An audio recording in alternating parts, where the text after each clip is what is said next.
हरिद्वार में यूएलएमएमसी की टीम ने किया निरीक्षण। भूवैज्ञानिकों ने इकट्ठे की मिट्टी और रेत के नमूने। इलाके की मिट्टी ढीली होने को बताया लैंडस्लाइड का कारण।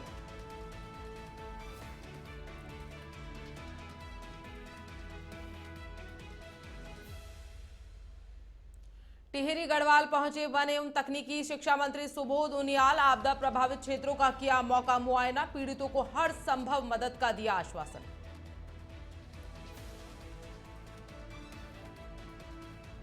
नैनीताल में करंट लगने से हाथी के बच्चे की मौत। मौके पर पहुंची वन विभाग की टीम ने कराया पोस्टमार्टम। करीब 6 साल बताई जा रही उम्र।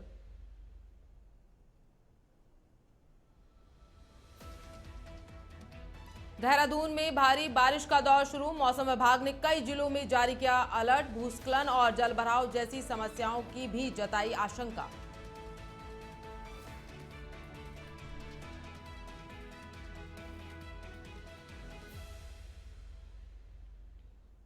वंदे भारतम, स्वागत है आपका इंडिया हेड में और मैं हूं आपके साथ प्रियंका शर्मा। बढ़ते हैं खबरों की ओर। खबर हरिद्वार से है, जहां हरिद्वार के मंगलोर में मन्ना खेड़ी के जंगल में शुक्रवार को युवक का शव मिलने से हड़कंप मच गया। शव को देखते ही ग्रामीणों ने पुलिस को सूचना दी। मौके पर पहुंची पुलिस ने शव को बरामद कर पोस्टमार्टम के लिए भेज दिया। ग्रामीणों से पूछताछ पर पता चला कि युवक पास ही के गांव की फैक्ट्री में काम करता था। पुलिस अधिकारियों के अनुसार मामला आत्महत्या का बताया जा रहा है, लेकिन अभी पुलिस द्वारा मामले की जांच लगातार की जा रही है।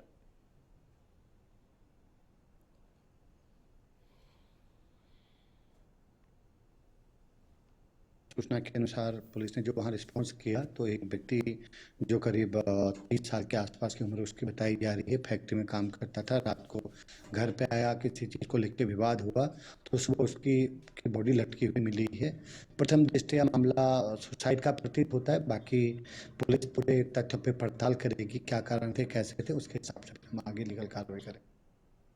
खबर नैनीताल के हल्द्वानी से है, जहां साल 2014 के चर्चित मासूम कशिश हत्याकांड के मामले में हाईकोर्ट से दोषी करार आरोपियों को सुप्रीम कोर्ट ने बरी कर दिया है। सुप्रीम कोर्ट के इस फैसले पर शहर की जनता में रोष व्याप्त हो गया है, जिसके चलते हजारों लोगों की भीड़ इकट्ठा हुई और बुद्ध पार्क से लेकर एसडीएम कार्यालय तक प्रदर्शन और नारेबाजी करते हुए पहुंची। प्रदर्शन के दौरान सामाजिक संगठनों, जन प्रतिनिधियों और लोक कलाकारों की पुलिस से तीखी नोकझोंक हुई, लेकिन गुस्से से भरे लोग सरकार और सिस्टम के खिलाफ नारेबाजी करते रहे और आरोपी को फांसी देने की मांग पर अड़े रहे। प्रदर्शनकारियों ने राष्ट्रपति के नाम ज्ञापन सौंपा और पीड़ित परिवार के साथ न्याय की गुहार लगाई।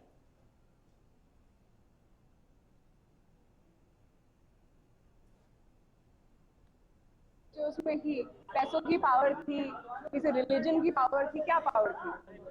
क्या उनके घर में बच्चियां नहीं थी? किस तरीके से उसको बरी कर दिया गया? इसलिए अगर सुप्रीम कोर्ट से नहीं हो रहा है, बहुत सारे लोग आए हैं यहाँ पे, हम ही कुछ ना कुछ कर देंगे उसका। लेकिन बस मैं एक ही चीज बोलूंगी, फांसी फांसी फांसी होनी चाहिए। और बहुत शर्म की बात है कि 11 साल से ये चल रहा है। आप सोचो इस माँ बाप पे क्या बीतरी होगी। कल ही मेरी कशिश के फादर से बात हुई थी। मैं जब उनसे बात कर रही थी ना, लिटरली ऐसा लग रहा था कि अभी 2-3 दिन पहले ही हुआ होगा। उनके घाव भरे भी नहीं है। ये है कि सरकार को जो पैरवी शायद वहां करनी चाहिए थी, सरकार सोती रही। सरकार के जो नक्शे कदम है वैसे भी न्याय की ओर नहीं बढ़ते हुए दिख रहे हैं। और ये जो बहुत बड़ा अन्याय हुआ है, आखिरकार वो बच्ची के साथ दुष्कर्म हुआ, 6 साल की बच्ची। हम सबके घरों में बेटियां बहनें हैं, सबको ये दर्द समझना चाहिए। क्या उसने सहन करा होगा और उसके बाद उसकी हत्या कर दी गई निर्मम तरीके से। तो जघन्य जो अपराध ये हुआ है, इसके खिलाफ सरकार ने कहां पैरवी करी, कैसी पैरवी करी?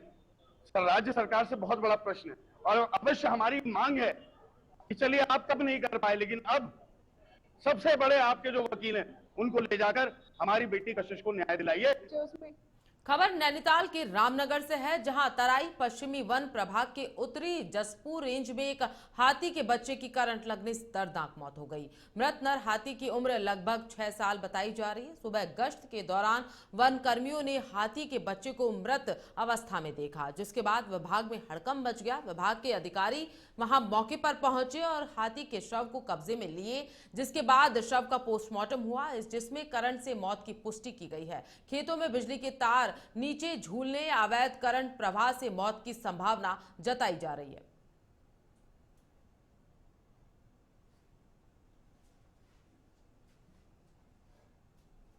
आज सुबह सूचना मिली कि एक हाथी का बच्चा लगभग सब एडल्ट था, वो लगभग 5 साढ़े 5 साल का या 6 साल का, तो वो जो है उसकी बॉडी वहां पे मिली है।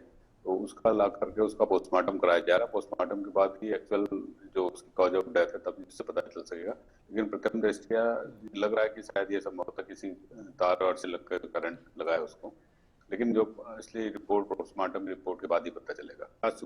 देहरादून में आज सुबह से तेज बारिश का दौर शुरू हो गया है। मौसम विभाग ने देहरादून समेत टिहरी, पौड़ी, नैनीताल, चंपावत और पिथौरागढ़ जनपदों में भारी बारिश की चेतावनी जारी की है। विभाग ने कहा कि अगले कुछ घंटों में इन जिलों में तेज बारिश हो सकती है, जिसमें भूस्खलन और जलभराव जैसी समस्याएं सामने आ सकती है। मौसम विभाग ने लोगों से सतर्क रहने और अनावश्यक यात्रा से बचने की अपील की है। प्रशासन को भी अलर्ट रहने का निर्देश यहां पर दिया गया है।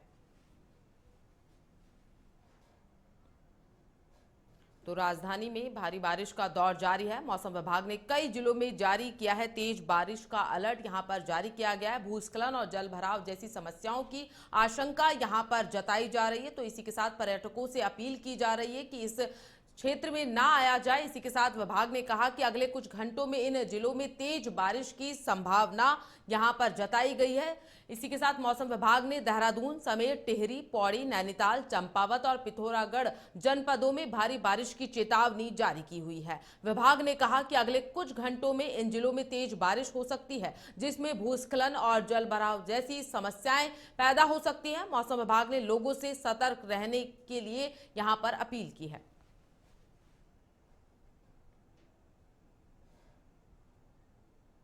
खबर टिहरी गढ़वाल से है, जहां नरेंद्र नगर विधानसभा क्षेत्र में वन एवं तकनीकी शिक्षा मंत्री सुबोध उनियाल ने अधिकारियों के साथ आपदा प्रभावित क्षेत्रों का मौका मुआयना किया। गुजराड़ा, कुमारखेड़ा और बगरधार जैसे इलाकों में भारी तबाही का मंजर देखा गया। यहां ग्रामीणों ने मंत्री के सामने विस्थापन की मांग रखी। उनियाल ने आश्वासन दिया कि सरकार पीड़ितों की पीड़ा को समझती है और उनकी सुरक्षा को प्राथमिकता दी जाएगी। इस दौरान उन्होंने सड़क किनारे बंद पड़े नालों को खोलने के निर्देश भी दिए।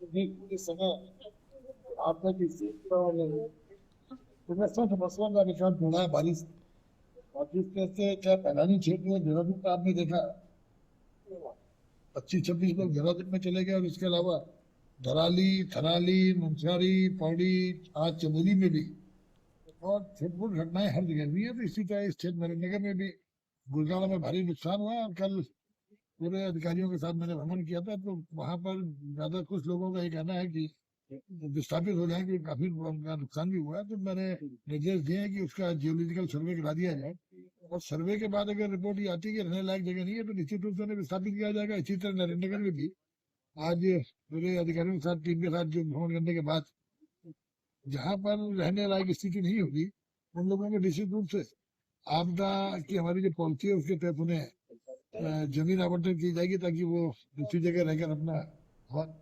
हरिद्वार के भीमगोड़ा इलाके में पहाड़ दरकने की लगातार घटनाओं के चलते रेलवे ट्रैक बार बार बाधित हो रहा है। इसे गंभीरता से लेते हुए आज उत्तराखंड भूस्खलन न्यूनीकरण एवं प्रबंधन केंद्र की विशेषज्ञ टीम ने पूरे क्षेत्र का निरीक्षण किया। भूवैज्ञानिकों ने मिट्टी और रेत के नमूने इकट्ठा किए और बताया कि यह इलाका ढीली मिट्टी से बना होने के कारण लैंडस्लाइड का खतरा अधिक यहां पर बना रहता है। टीम ने स्थायी रोकथाम और प्रोजेक्ट की सिफारिश की है। निरीक्षण में राजाजी टाइगर रिजर्व, रेलवे और पीडब्ल्यूडी के अधिकारी भी मौजूद रहे। विशेषज्ञों ने जताया कि शिवालिका पहाड़ियों पर लगातार बारिश से हर की पौड़ी और भीमगोड़ा जैसे भीड़-भाड़ वाले इलाके खतरे की जद में हैं।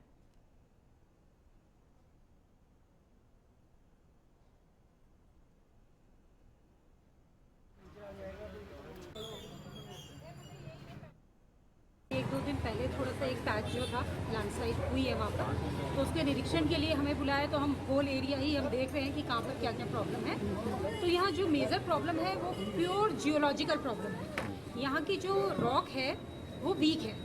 यहाँ पर सैंडस्टोन, मड स्टोन है। मड स्टोन बहुत वीक रॉक होती है। तो इसके लिए अभी 2 साल पहले भी कुछ हुई थी लैंडस्लाइड, तो ULMC पहले भी आया था, तो उसके बाद इन्होंने DPR वगैरह प्रिपरेशन के लिए हम लोगों ने कंसल्टेंट मतलब टेंडर वगैरह निकाले हैं। यहाँ पर कंबाइन होगा, मतलब कंबाइनली मिटिगेशन मेजर लेना पड़ेगा, हम एक मिटिगेशन मेजर नहीं ले। खबर उधम सिंह नगर से है, जहां गदरपुर में शिव मंदिर में रामलीला का शुभारंभ नगर पालिका अध्यक्ष मनोज कुमार मिंटू ने फीता काट कर किया। इस अवसर पर आयोजक नरेंद्र सिंह ग्रोवर ने बताया कि यह रामलीला बीते 59 वर्षों से लगातार आयोजित हो रही है। यह धार्मिक आस्था का बड़ा केंद्र बन चुकी है, जहां स्थानीय कलाकारों को प्राथमिकता दी जाती है। नगर पालिका अध्यक्ष ने कहा कि रामलीला नई पीढ़ी को प्रभु श्री राम के आदर्शों से जोड़ने का माध्यम है। शुभारंभ के दौरान बड़ी संख्या में श्रद्धालु और स्थानीय लोग मौजूद रहे। इस बात की है, मैं अपने व्यक्तिगत संबंध के बारे में कहना चाहूंगा। हमारे इस शिव मंदिर प्रांगण में जो रामलीला होती है, इसको और उनकी पत्नी रिया 59 साल लगभग हो गए और 59 साल से यह निरंतर कार्यक्रम का रामलीला जो है हो रही है। प्रभु श्री राम का गुणगान होता रहता है और लोग जो है परम श्रद्धा के साथ में रामलीला के मंचन को देखने के लिए आते हैं और बहुत ही सफलता से हो रहा है और कई लोगों ने इसमें बहुत महत्वपूर्ण ढंग से सेवा की। मैं पुनः शुभकामनाएं देता हूं।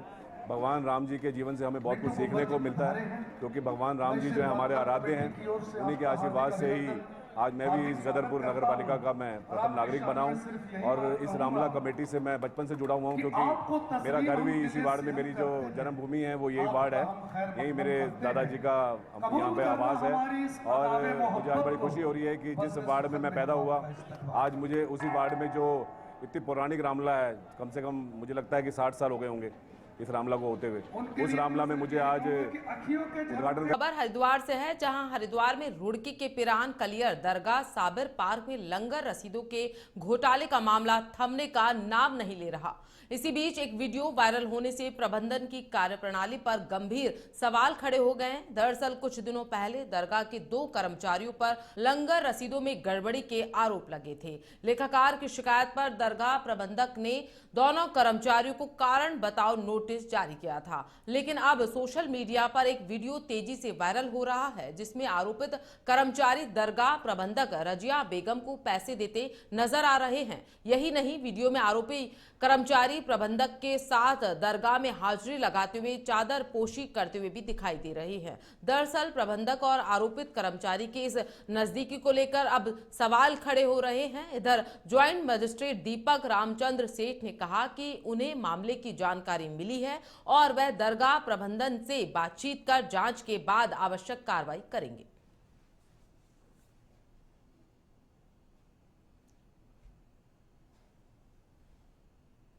देखो, ऐसा है, सुनने में तो आया था, मीडिया के माध्यम से हम लोगों को पता लगा था कि कुछ लोगों के खिलाफ कुछ रसीदों वगैरह का कुछ मामला सामने आया है।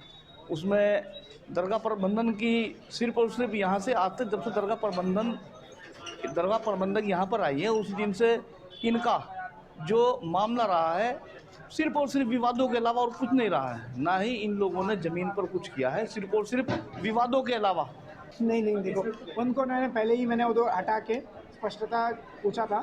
अभी जांच करके बाद उसको तो उधर से हम हटाएंगे कि जांच में पाया जाएगा तो कार्रवाई होगा, निलंबन का होगा या हटाने का भी होगा।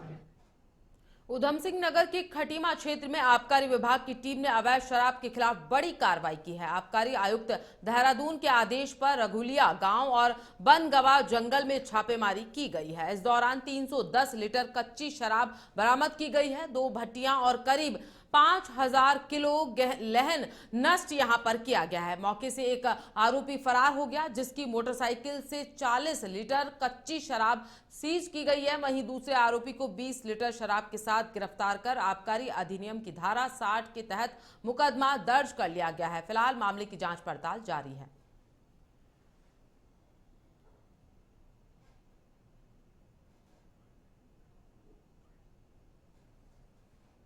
पिछले 15 दिन पहले, पखवाड़े पहले, तो उन्होंने देखा था कि उधम सिंह नगर जिला, हरिद्वार जिला जो है बड़ा कच्ची शराब का और बाहरी राज्यों की शराब का जो है केंद्र बिंदु बनता जा रहा है। चोरी छिपे वहाँ पे शराब आ रही है और आती भी है। तो उन्होंने अधिकारियों की ड्यूटी 4 जनपदों में लगाई है। उसी क्रम में जिस ऑफिस में मैं कार्यरत हूँ, कुमाऊं मंडल के ज्वाइंट कमिश्नर ऑफिस, हमारे ज्वाइंट सर हैं के कांटवाल जी, उनकी और मेरी ड्यूटी 10 तारीख से लेकर 21 तारीख तक उधमसिंह नगर जिले में लगाई है। और उधमसिंह नगर जिले में पिछले 10 तारीख से 10 सितंबर से हम लोगों का अभियान चला हुआ है और रोज पर डे उसकी मॉनिटरिंग। खबर उत्तराखंड के हरिद्वार से है, जहां मनसा देवी मंदिर की शिवालिका पहाड़ियों में भूस्खलन का खतरा लगातार बना हुआ है। बीते महीने कई बार काली माता मंदिर के पीछे बने रेलवे ट्रैक पर मलबा गिर चुका है, जिससे स्थानीय लोग और पर्यटक दहशत में हैं। विशेषज्ञों के अनुसार पहाड़ी का एक बड़ा हिस्सा कभी भी टूटकर नीचे गिर सकता है। फिलहाल प्रशासन और विशेषज्ञ टीम मौके पर निगरानी बनाए हुए है और बड़े हादसे को रोकने के लिए सतर्कता बढ़ती जा रही है। लोग प्रशासन से ठोस सुरक्षा उपाय करने की मांग यहां पर कर रहे हैं।